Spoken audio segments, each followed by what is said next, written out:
Yo, what's up, baby? It's Fordee from Can't Stop Art. So today we are continuing on the project we started yesterday.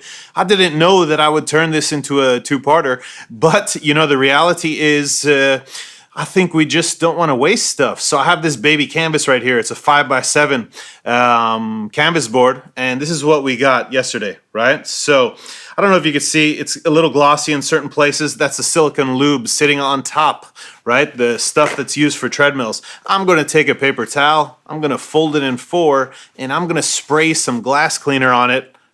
Your choice of glass cleaner, whatever, doesn't matter. You can see slightly bluish tint, whatever. And I'm gonna wipe over this canvas board. I'm gonna check the paper towel, no paint there. So even though I just painted this yesterday, I did have it sit underneath a fan for a while, so maybe it dried it extra, but it's not picking up any paint. That's awesome. Usually you should wait at least a week because that's how long it takes for acrylic to really dry. But anyways, if we look, I'll pick this up. That glossy little spots are gone, right? So we have removed the silicone lube that was sitting on top. I noticed this board flexed a little bit, but that's all right. So what I was thinking is, why don't we do some stencil art on top of this? Instead of wasting this canvas board or painting it white, I mean, maybe somebody would even like it like this, but for me, this is just not enough. I want to do more. So what I thought is, why don't we do like a Banksy inspired design, right? So I went on Google, I did a little search, and I found this mouse parachuting, right? I printed it roughly to this size. I printed it on my A3 printer. However, I cut it down, and actually I printed 2. One I've already cut out, this one I'm gonna cut with you a little bit, and yeah. So I'm gonna move this canvas board to the side. Right here I have a cutting mat. This cutting mat allows me to cut without damaging my desk or whatever, or table or whatever. Actually, this is my coffee table, by the way. Anyway, so the cool thing is, as you score this mat, you know, I mean, it's got tons of scores. This is an old mat, actually. I have a larger one, but I figured this one for the video, it's smaller, it fits, etc. So I'm not going to cut out the whole thing. I'm just going to talk about some challenges, all right? So for example, this part that has these 4 points, maybe I come here and I'd start up here and I come all the way down. Now, if I want to do this side, I need to touch the paper, right? So maybe put my finger here to hold the paper down, and then cut like a little bit this way in the tip, because if I just try to make it a sliver tip, it's going to be super small. Even though we're going to spray tack this to the canvas board, you know, you want to have, if the detail is too fine, it doesn't work for stencils, right? And when I come down here, I don't know if you can see, but let's see.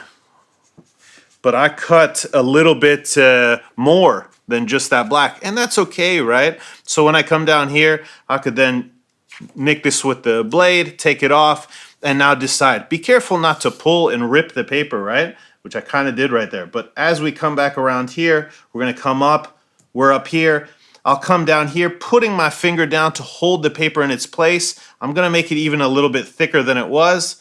And then if we look, this is what I did. I ripped it right there because that part's gonna get cut off anyway.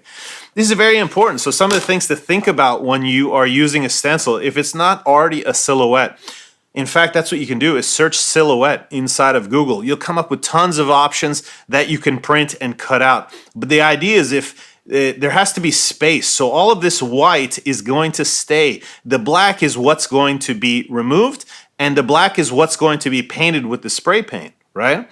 So for example, if let me take this pencil right here. If this closed this area right here, right? If we close the part above the arm right here, let me fill it in. This would not be possible to be used as a stencil, because this bottom part of his arm, if you cut that white out, well, you could, but then it's going to be this full piece being cut out, right? And then this black would stay here. Now, the idea here is this whole white piece is staying, you know, is not going to get painted. So you have to keep in mind things that are connecting, things that are not connecting. If that doesn't make sense, or you'd like further clarification, maybe I'd do a video with something, making a stencil from scratch, but just some nuances. Be careful as you're working in here, and because there's small details, for example, this part right here, where the top of his, let's see, the top of his jawline or whatever, maybe what I would do is I would come up and then I would make these like diagonal and just keep turning, right? Boom, boom, boom. Now this becomes kind of like a sawtooth kind of look. And that's not exactly what the design had in mind, I guess. But sometimes the way you cut it out is what is able to be cut out the easiest. You know what I mean? So I've removed that, as you can see, right? You can see through it. You see my hand underneath. Anyway, be careful with the smaller places, but let's fast forward and reach over, and voila! This is a fully cut out piece, right? All the details, including inside the arm here, that little piece, inside the foot, this little piece. Now, if I took this and I put it on top of this canvas board like so, and I just sprayed, there's going to be so much underspray, because when the spray hits, it hits with air, with velocity, right? So what we want to do, something that has fine details like this. Now, you could put on gloves, by the way, and you, with your gloves, hold this down, but this piece is gonna move where his arm is. And when this piece moves, paint will go underneath. Even if you're 6, 8 inches away spraying, paint's gonna go underneath, and these small details will be gone. So one thing you can do is get an adhesive. This is a repositional adhesive. Now, obviously, what brand you use is up to you. This is a brand of my local art store. So what this allows us to do is spray the back of this paper. It will make it a glue-like consistency. We can then put this down, and then after we spray, we peel it up. And this is repositional, so we can put it down, pick it up to adjust, etc. Now, this paper is slightly bigger than this 5x7 below, so we're gonna eye it. I'm gonna go ahead and set the camera up on my balcony so I can show you me spraying the back of this. This stuff is toxic. It doesn't smell good. You don't want to inhale it. So make sure that you do this outside or in a well-ventilated area. Obviously outside, as soon as I open the balcony door, we're gonna hear the sounds of outside. So I was trying to do as much of this tutorial without going outside, but we're gonna spray this on the back. We're gonna affix it. Then I'm gonna go ahead and take a white spray paint. I'm gonna spray this once. I'm gonna peel off our stencil, and then we're gonna let it dry. We'll come back, we'll outline it, bada bing, bada boom, we'll be done. All right, guys, I'll be right back. All right, guys, so we're back. We're on my balcony. I have a tarp set up to protect below. I've got a stencil here, and I've got the canvas board here. Excuse the background noise. There is no way to get rid of it. I'm gonna turn this around, and I'm gonna spray this with the spray adhesive, right? Move it a little bit over.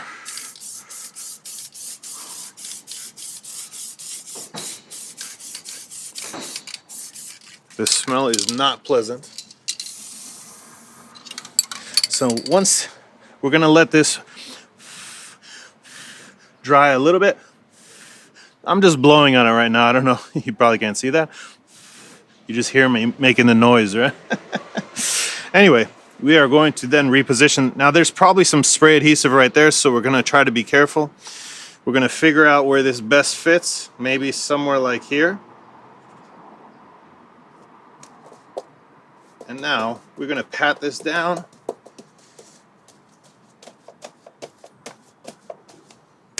There's some adhesive right there. All right, so now this is down, we can take our white spray paint, which we have here. I gave it a shake already, but you really want to shake it up. Hopefully this cap is okay. And I'm just gonna hit this a few times. Let's reposition this a little bit. I'm just gonna hit this a few times with the spray paint.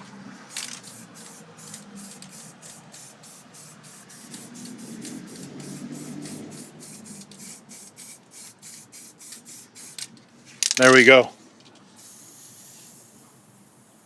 So what I did is I turned this spray can upside down. I sprayed for 5 seconds to clear the nozzle. Then I take the cap off. Hopefully the cap will last longer.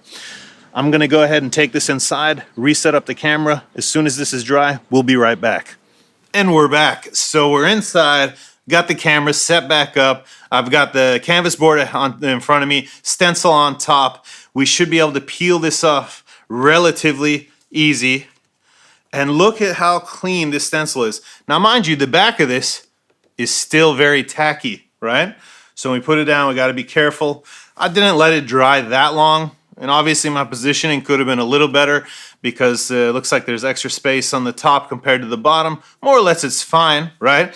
But what I was thinking to make it pop against the background is if we take an acrylic marker, we can outline him or her, and it will make it pop even better. Now, if you look, these edges of this board are not so pretty. That's fine. We could take either an acrylic marker, hit the edges, or we can take a brush with some black paint.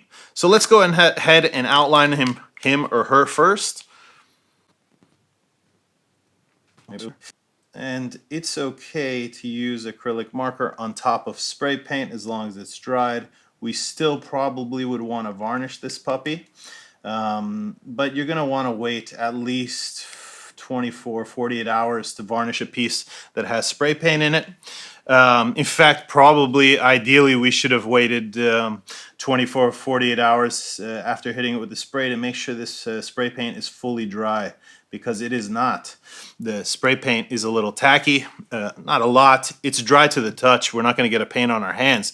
But if we had waited for it to fully dry, it will interact with the marker better. Like if you see in the top, this particular one right there, that one doesn't look like the paint is having as much fun as it should be having with it, but that's fine. Let's finish this outline.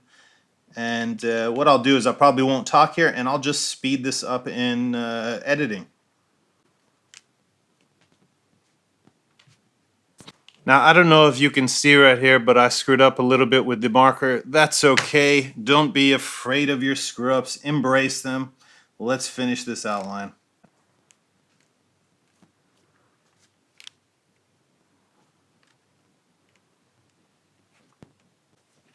So real quick here above his ear, I suppose, I put a little bit too much black spaced away from the white. All I did is fill it in with more black. You make these choices as you go. Let's finish this thing, huh?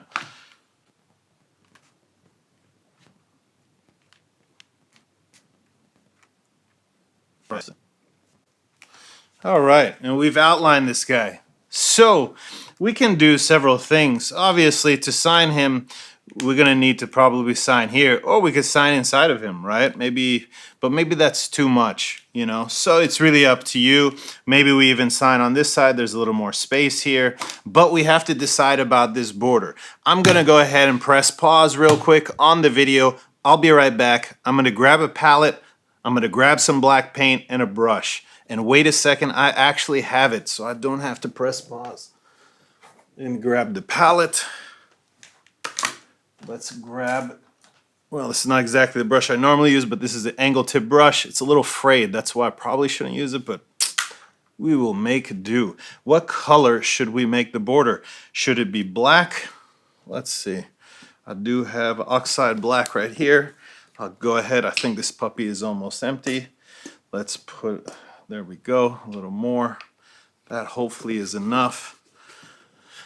Now, we could make this really clean and use tape, or we could just do this by hand, which is exactly what we're gonna do. Probably normally you would get some water. Oh, I actually have some. Look at this. So you get, when you don't clean up, you still got stuff around you. So, what I'm going to do, let's see. Well, I was looking for something to put this on, is I'm going to just paint this side the best I can. And I'm expecting the top of this border to be jagged, right? To have some jaggedness. And the reason is because we're not using any tape. And so that gives it a more rugged look. It's almost like a grunge border. That's kind of cool, right? So I do that on some of my pieces sometimes. It makes it more humanistic, right? And it's almost like you put tape and this stuff went, because of the way I'm using the brush, the paint broke in underneath. I'm also hitting the side here, so the side is now painted black. We've also fixed we're fixing the frame right now. And again, I'm just going like this. Grab a little bit more paint. Maybe that's too much. Come back and come down. There we go.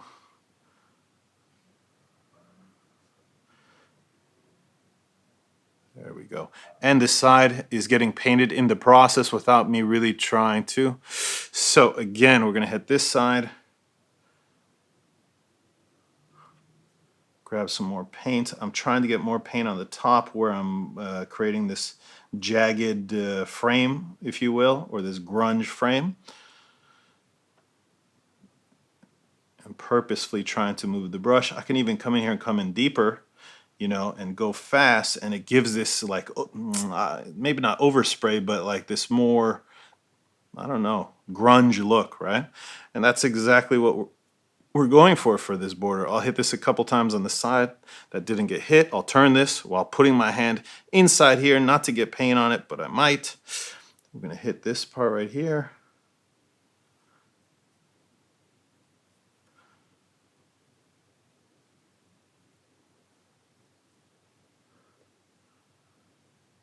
There we go. All right, so now that this is done, I'm going to grab this thing of water, leave my brush here because I'm not going to leave it there for very long.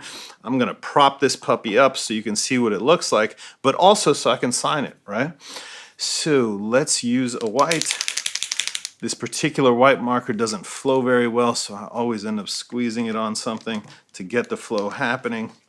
And I don't throw it away because it still works, but anyway, where do we sign him? Maybe right here, right? So let me be careful. I'm going to press down here in the middle, and I'm going to attempt to sign while not having this hand rest on anything.